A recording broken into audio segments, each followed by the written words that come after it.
धौलपुर जिले के बसई नवाब कस्बे में शनिवार शाम को एक बाइक एजेंसी के अचानक भीषण आग लग गई। देखते ही देखते आग ने भयानक रूप ले लिया। आग की लपटें देख लोगों में अफरा तफरी मच गई। सूचना पर तत्काल अलग अलग 3 दमकल मौके पर पहुंचे और आग बुझाने तक राहत कार्य किया। बड़ी संख्या में आसपास के लोग भी मौके पर एकजुट हो गए। घटनास्थल पर पहुंचे सीओ अनूप सिंह ने किसी भी तरह हादसा नहीं हो इसके लिए मोर्चा संभाला और कोलारी थाना अधिकारी हरेंद्र सिंह, एएसआई गजन सिंह, बसई नायब तहसीलदार मनोज भारद्वाज ने आसपास एकजुट हुई भीड़ को मौके से खाली कराया गया। लक्ष्मी मोटर्स के नाम से हीरो बाइक की एजेंसी में आग लगने की घटना से उस समय लोगों के हड़कंप मच गया। जब परिवार के सदस्य एजेंसी के 2 मंजिल भवन के ऊपर ही मौजूद थे। गनीमत रही कि एजेंसी पर काम कर रहे मजदूरों को अचानक आग लगने की भनक लग गई। तभी उनके चीखने चिल्लाने के आसपास लोग जवान रविंद्र सिंह, यतेंद्र सिंह ने काफी साहस दिखा और जलती कार में अंदर घुस गए और लोगों को हिम्मत बढ़ाई। पुलिस जवानों को घटनास्थल पर आगे देख लोग भी राहत कार्य करते हुए आगे बड़े। मकान के पीछे की ओर से 2 मंजिल भवन पर सीढ़ी लगाकर खिड़की के सहारे बाहर निकाला। तब जाकर स्थानीय लोगों और प्रशासन को बड़ी राहत की सांस मिली। आप बताएं क्या घटना हुई? आज 4-4:30 बजे सूचना मिली कि बसई नवाब पेट्रोल पंप के पास एक होंडा एजेंसी में आग लग गई है। इस सूचना पर मैं जाब्ते के वहाँ से पहुँचा। वहाँ पर मैं दमकल के लिए, फायर ब्रिगेड के लिए फ़ोन किए। फायर ब्रिगेड वगैरह भी दोनों बाड़ी से, सैंपल से और क्या नाम है धौलपुर से भी आ गई, पहुँच गई। वहाँ सब जन सहयोग से और क्या नाम आग पे काबू पा लिया। मौके पर प्रशासनिक अधिकारी अपने एसएसओ साहब सैंपल और अपने एसएसओ साहब कोलारी, सीओ साहब सब मौके पर पहुंच गए। काफ़ी नुकसान हुआ है, जनहानि कोई नहीं हुई और फिलहाल शांति है। और इस बीच आगरा से बड़ी खबर। पुलिस की चेकिंग के दौरान बदमाशों से हुई मुठभेड़। अपाचे सवार 3 बदमाशों ने पुलिस पर की फायरिंग। मुठभेड़ में बदमाश दीपक के पैर में लगी गोली। अन्य 2 बदमाशों की भी पुलिस ने किया गिरफ्तार। 4 दिन पूर्व महिलाओं से जेवरात की लूट का खुलासा। कब्जे से लूट के जेवरात, तमंचा, कारतूस, 2 अपाचे बाइक बरामद। 3 दिन के अंदर अचनेरा पुलिस ने किया लूट का खुलासा। आगरा के अचनेरा थाना क्षेत्र का मामला।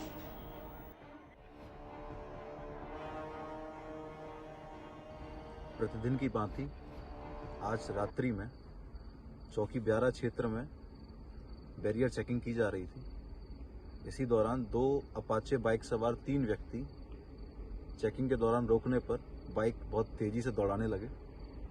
उक्त व्यक्तियों का जब पुलिस टीम द्वारा पीछा किया गया तो पीताम्बरा कोल्ड स्टोरेज से हल्का आगे जाने पर इनके द्वारा पुलिस टीम पर फायर किया गया। बचाव में पुलिस टीम के द्वारा भी फायर किया गया और इसी में दीपक नामक व्यक्ति को दाहिने पैर में गोली लगी है तथा अन्य 2 व्यक्ति जो पुलिस को देखकर भाग रहे थे इनका पीछा करके पकड़ा गया है। उक्त व्यक्तियों से जब कड़ाई से पूछताछ की गई तो यह ज्ञात हुआ कि 5 मार्च को थाना क्षेत्र अचनेरा में 2 महिलाओं से जो जेवरात की लूट हुई थी इन व्यक्तियों द्वारा कारित की गई थी। इन व्यक्तियों द्वारा पूछताछ के दौरान थाना केरावली में माह फरवरी के दौरान की गई लूट के संबंध में भी अवगत कराया है और इनने यह स्वीकार किया है कि यह उसमें लिप्त थे। मुठभेड़ के दौरान इन व्यक्तियों के पास से 2 तमंचे, 1 जिंदा कारतूस और 3 खोखे बरामद हुए हैं। प्रकरण में पुलिस टीम द्वारा मौके से फॉरेंसिक टीम और आपका अन्य टीमों को बुलाकर बरामदगी की गई है। प्रकरण में अग्रिम विधिक कार्यवाही प्रचलित है। कुशीनगर चैरिटेबल ब्लड बैंक एवं रोटरी क्लब कुशीनगर के संयुक्त तत्वाधान में अंतर्राष्ट्रीय महिला दिवस के अवसर पर नारी शक्ति सम्मान कार्यक्रम का आयोजन कुशीनगर इन रेस्टोरेंट में किया गया। इस कार्यक्रम में समाज के विभिन्न क्षेत्रों में उत्कृष्ट कार्य करने वाली महिलाओं को सम्मानित किया गया। कार्यक्रम के मुख्य अतिथि बुद्ध स्नातकोत्तर महाविद्यालय कुशीनगर के प्राचार्य प्रोफेसर डॉक्टर विनोद मोहन मिश्रा ने कहा, महिलाओं का सशक्तिकरण समाज के विकास का आधार है। शिक्षा, स्वास्थ्य और आत्मनिर्भरता के क्षेत्र में महिलाओं की भागीदारी जितनी बढ़ेगी समाज उतना ही प्रगतिशील होगा। विशिष्ट अतिथि कुशीनगर महोत्सव के संयोजक विनय राय ने अपने संबोधन में कहा कि आज महिलाएं हर क्षेत्र में अपनी सफलता की छाप छोड़ रही हैं। हमें उनके प्रयासों को और अधिक सराहनीय बनाने के लिए सहयोग और समर्थन देना चाहिए। रोटरी क्लब कुशीनगर के अध्यक्ष वाहिद अली ने कहा कि रोटरी क्लब सदैव समाज सेवा और महिला सशक्तिकरण के कार्यों में अग्रणी भूमिका निभाता रहा है।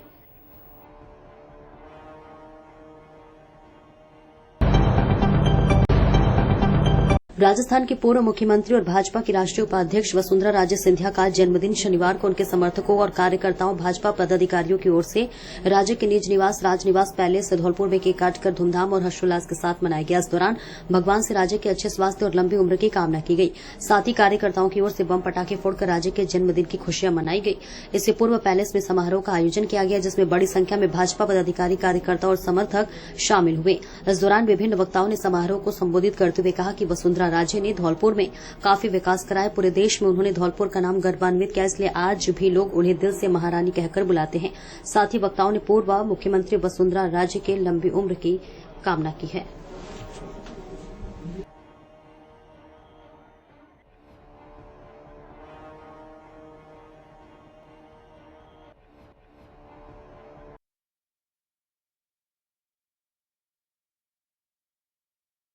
आज हमारी राष्ट्रीय उपाध्यक्ष एवं राजस्थान की पूर्व मुख्यमंत्री आदरणीय वसुंधरा जी का जन्म दिवस है।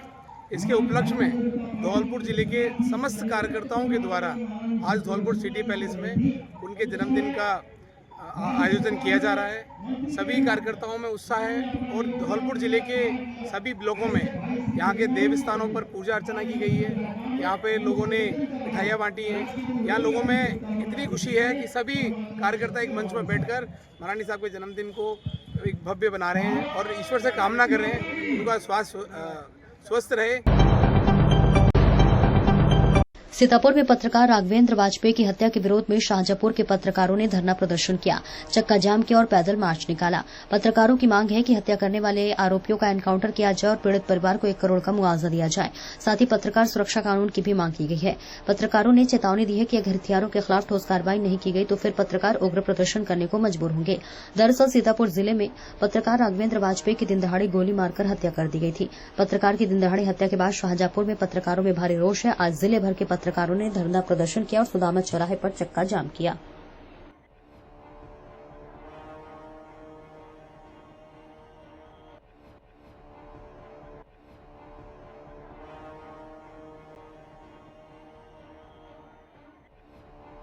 मांग है आप लोगों की? देखिए, हमारे पड़ोसी जनपद में सीतापुर में राघवेंद्र वाजपेयी की जो निर्मम हत्या की गई, जिसमें भू माफिया और खनन माफिया और साथ में धान माफियाओं ने जिस तरीके से पत्रकार साथी की हत्या की है, इसका कड़ा विरोध करता है शाहजहांपुर पत्रकार समाज। इसके साथ ही अगर उसके जो हत्यारे हैं उनको एनकाउंटर नहीं किया गया, फांसी की सजा नहीं दी गई, तो सीधे सीधे ये मान के चलिए कि ये शाहजहांपुर शहीदों की नगरी से हम सब सीतापुर जिला भी जाएंगे, वहां पे भी आंदोलन करेंगे। जरूरत पड़ी तो लखनऊ जाके मुख्यमंत्री आवास पे भी हम लोग अपना बात रखेंगे और धरना प्रदर्शन करेंगे। पुलिस कहाँ पे विफल है? क्योंकि पहले भी उन्हें धमकी मिली तो उन्होंने सचेत कराया था पुलिस को। देखिए, पुलिस का बिल्कुल कहीं ना कहीं जो रूप है, वो जो भूमिका है, बहुत गलत है। अगर वो पहले ही पत्रकार की छोटी सी शिकायत पे ही अगर गंभीर तरीके से जो आरोपी थे जिन्होंने हत्या की है, चाहे वो खनन माफिया हो चाहे धान माफिया, उनके खिलाफ अगर कार्रवाई कर दी जाती तो शायद हमारे पत्रकार साथी राघवेंद्र वाजपेयी हम सबके बीच होते। इसके साथ ही पत्रकार सुरक्षा कानून की भी हम लोग मांग करते हैं। इसके साथ ही राघवेंद्र वाजपेयी के परिवार को आर्थिक सहायता देने की भी मांग करते हैं, 1 करोड़ रुपए की। और भू माफिया उनके पीछे पड़ गए। 10 दिन पहले उनको धमकी दी गई थी। इस बात का सीतापुर प्रशासन को संज्ञान था, इसके बाद भी कोई उनके सुरक्षा के कदम नहीं उठाए गए। मैं सभी पत्रकारों की ओर से मांग करता हूं कि पत्रकार के हत्यारों को गिरफ्तार किया जाए और उनको फांसी की सजा दी जाए।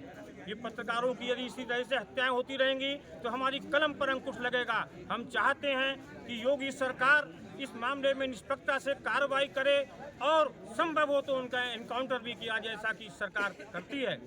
ये निश्चित रूप से बहुत दुखद हम लोगों के लिए है। आज हम लोग शहीद पार्क से चल करके और कलेक्ट्रेट तक आए हैं। प्रशासन को हमने अपनी मांगों से अवगत करा दिया गया है। हम चाहते हैं कि पत्रकार सुरक्षा कानून भी लागू किया जाए, जिसकी एक लंबे समय से मांग चल रही है, लेकिन ये इस मांग को अभी तक पूरा नहीं किया जाए। क्या और पत्रकारों की हत्या सरकार चाहती है? यदि इसको सुरक्षा कानून लागू नहीं किया गया तो निश्चित रूप से ऐसी घटनाएं होती रहेंगी जो बेहद शर्मनाक है। मैं एक पंक्ति के माध्यम से अपनी बात कहना चाहता हूं कि हम अमन चाहते हैं मगर जुल्म के खिलाफ अगर जंगल आदमी है तो फिर जंग ही सही। पत्रकार एकता जिंदाबाद, पत्रकार एकता। सफलता है और किस तरह की मांग पत्रकार करते शाहजहांपुर? इसमें कोई दो राय नहीं है कि जो निष्पक्ष पत्रकारिता करते हैं और जो अपनी खबरों से समझौता नहीं करते हैं उनकी जान पे जो है खतरा हमेशा बरकरार रहता है। सीतापुर की जो घटना हुई है जिसमें राघवेंद्र को अपनी केवल खबरों के को उजागर करने या घोटालों को उजागर करने को लेकर के जिस तरीके की उसको धमकियां मिल रही थी और जो आरोपी थे, जो माफिया थे, उन्होंने अपनी धमकी को जो है वो कारगर करते हुए जो है उसका की जो हत्या की है, ये जिला प्रशासन और सरकार की पोल खोलती है कि जो निष्पक्ष पत्रकारिता करते हैं उनकी जान जो हमेशा जोखिम में रहती है और सरकार उनकी सुरक्षा के लिए बिल्कुल उदासीन है। चाहे जिला प्रशासन हो, पुलिस प्रशासन हो या शासन हो, वो बिल्कुल उदासीन है। हम पत्रकारों की स्पष्ट तौर पर मांग है कि जो पत्रकार सुरक्षा कानून है जो प्रस्तावित है उसको जो है पूर्ण रूप से लागू किया जाए और सभी पत्रकारों को जो है वो जो निष्पक्ष पत्रकारिता करते हैं उनको पूर्ण सुरक्षा दिलाई जाए और जो है जो है वो आरोपी खिलाफ की जाए ताकि कोई भी आरोपी या कोई भी बदमाश या माफिया जो है किसी पत्रकार के खिलाफ आंख उठाकर ना देख सकें। अगर सरकार ने कोई ऐसी ठोस कार्रवाई नहीं की तो जो है वो उनके हौसले बुलंद होंगे, जो है उनका एनकाउंटर हो ताकि जो है वो मिसाल की जा सके कि पत्रकारों के खिलाफ हमला करने वालों की क्या दुर्गति होती है। इसके अलावा जो पीड़ित परिवार है, जो पत्रकार के परिवार हैं, उनके परिवार को जो है वो 1 करोड़ से ज़्यादा का मुआवजा दिया जाए और उनको जो है नौकरी दी जाए और उनको पूरी सुरक्षा दी जाए। और कुल मिलाकर के हमारा स्पष्ट तौर पे यही कहना है कि जो अगर इस तरीके की मांगें जो हम शहीदों की धरती से पत्रकारों की आ रही हैं, वो मांगें अगर पूरी नहीं सरकार करती है तो उनके खिलाफ एक उग्र और ठोस आंदोलन जो है वो शाहजहांपुर की धरती से किया जाएगा, जिसकी पूरी की पूरी जिम्मेदारी जो है वो जिला प्रशासन, सीतापुर के जिला प्रशासन, पुलिस प्रशासन और शासन की होगी। अखिल भारतीय अध्यक्ष जगत प्रकाश नड्डा त्रिपुरा में भाजपा सरकार की दूसरी वर्षगांठ मनाने के लिए जल्द ही अगरतला पहुंचेंगे। त्रिपुरा भाजपा उनके स्वागत के लिए पूरी तरह तैयार है। त्रिपुरा के 8 जिलों से भीड़ सुबह से ही अगरतला के स्वामी विवेकानंद मैदान में उमड़ पड़ी है। भाजपा अखिल भारतीय अध्यक्ष जगत प्रकाश नड्डा आज विशेष विमान से अचानक त्रिपुरा दौरे पर आ रहे हैं। वह केंद्रीय स्वास्थ्य मंत्री हैं। त्रिपुरा पहुंचने पर वो सबसे पहले गोमती जिले के उदयपुर में स्थित माता सती के 51 मंदिरों में से एक माता त्रिपुर सुंदरी मां के मंदिर में पूजा अर्चना करने जाएंगे और अपनी मां से मिलने के बाद अगरतला लौटने पर वे त्रिपुरा में भाजपा सरकार की दूसरी वर्षगांठ के अवसर पर अगरतला के स्वामी विवेकानंद मैदान में एक विशाल जनसभा को संबोधित करेंगे। ये पहली बार है जब किसी महिला नेता को भाजपा का प्रदेश अध्यक्ष चुना गया है। प्रदेश अध्यक्ष के रूप में जगत प्रकाश नड्डा का ये अंतिम त्रिपुरा दौरा हो सकता है।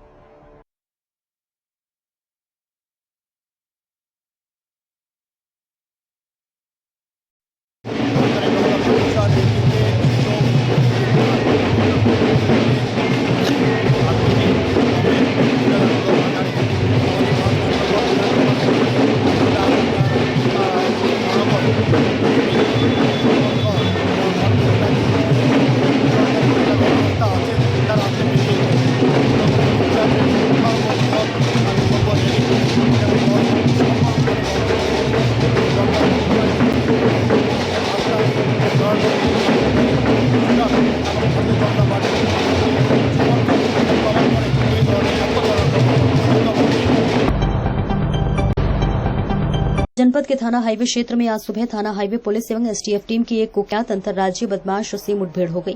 मुठभेड़ की मॉनिटरिंग मथुरा के एसपी डीआईजी शैलेंद्र कुमार पांडे अपनी टीम के साथ खुद कर रहे थे। मथुरा के एसएसपी डीआईजी शैलेंद्र कुमार पांडे ने जानकारी देते हुए बताया कि पुलिस मुठभेड़ में 1 लाख का इनामी 6 मार गिरोह का अपराधी की सूचना थाना हाईवे पुलिस अंतर्राज्यीय बदमाश असद उर्फ माती थाना हाईवे क्षेत्र कृष्ण कुंज कॉलोनी में बने एक मकान में अपने गिरोह बनाकर अपने साथियों के साथ छिपा हुआ था। पुलिस एवं एसटीएफ सहित मकान की घेराबंदी कर ली गई है। तभी बदमाशों ने पुलिस टीम पर फायरिंग कर दी। जवाबी आत्मरक्षा के दौरान पुलिस टीम ने फायरिंग कर दी। फायरिंग के दौरान कुख्यात बदमाश की गोली लगी है, जिसे तत्काल उपचार हेतु अस्पताल भिजवाया गया है। डॉक्टर द्वारा अपराधी बदमाश को मृत घोषित कर दिया गया है।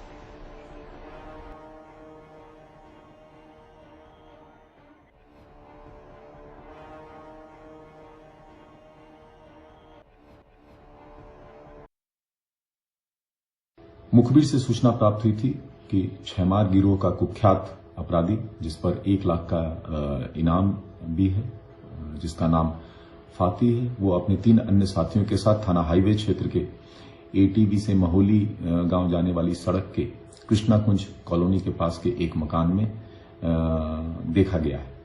प्राप्त जानकारी पर तत्काल मेरे द्वारा अपनी टीम के साथ वहां रश किया गया और उस जगह की आइडेंटिफाई करके घेराबंदी की गई।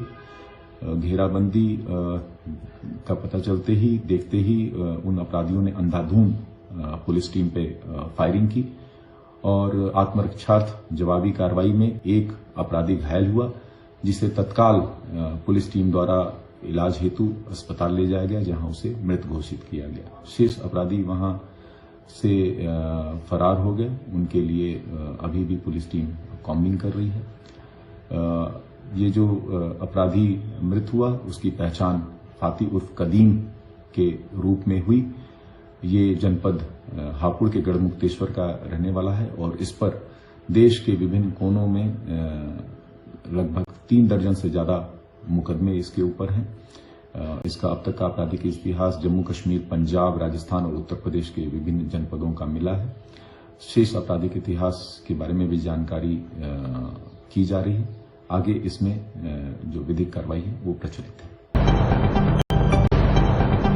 के तहसील के गांव रंडवारी में सुबह करीब 10:30 बजे के आसपास खेतों पर पानी देखने पर भरतपाल उर्फ पप्पू पुत्र हरिराम उम्र करीब 32 वर्ष की गोली मारकर हत्या कर दी गई।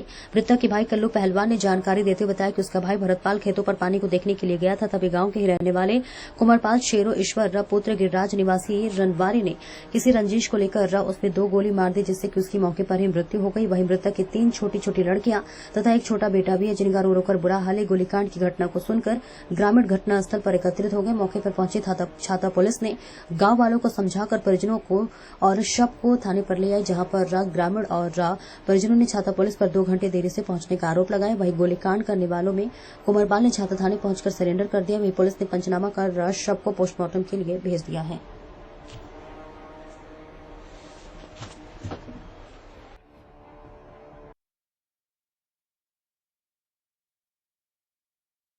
क्या नाम है तुम्हारा? मेरा नाम कल्लू पहलवान। अच्छा, क्या घटना हुई है आपको भाई? जिम्मेदारी करते खेती। अच्छा, यहाँ क्या घटना हुई है? यहाँ ये घटना भैया भाई हमारा खेती देखने आया, सच्चाई काज है, भराई काज कि यहाँ देख आऊँ मैं देख आ दूँ। मैं अभी शादी करी है, मैं अपने नाव ने गंदे दे मत सामान दे मत डोल लो को देख में आया सामान, यहाँ खेती को देख पानी दे दें। यहाँ देखा तो घटना ऐसा किया है, उसने का रंजस बना के 3-4 जने ने मार दिया पकड़ के। कौन कौन लोग थे वो? वहाँ कुमारपाल, शेरो, ईश्वर और 2-3 अन्य हो रहे मोटरसाइकिल पे। कब की घटना थी? दिन की घटना थी, रात की घटना थी? दिन की घटना की। कितने बजे की? 10 बजे करीब। किसी बात को लेकर कोई रंजिश थी, कोई लड़ाई झगड़ा? कोई नहीं थी अभी कारण पता नहीं यार, कोई कारण ना, शादी करी अभी कल परसों। क्या किसी ने सरेंडर भी कर दिया थाने पर? उनमें से किसी ने सरेंडर भी कर दिया? हाँ, दिया? सरेंडर है अपने आप मार के। मैं अकेले रह आऊँ और मैं भाई नहीं हूँ कोई। कौन है जिसने सरेंडर किया? सरेंडर किया कुमारपाल है। वही होगा, मैं आप पे ले लूँ, मेरे भाइयों सब बच जाएं। ये तीनों एक ही गांव के रहने वाले? भाई है खास। तो गोली कांड से मौके पे ही मौत हो गई है क्या? मौके पे मार दिया। वो मारना सरेंडर किया है, खोपड़ी यहाँ दी है, यहाँ 3 गोली दी है, मारने की कोशिश पूरी मार दिया। तो इसके जो मृतक हुआ है, इसके कितने बच्चे हैं? उसके 3 लड़की और 1 लड़का। छोटे छोटे छोटे।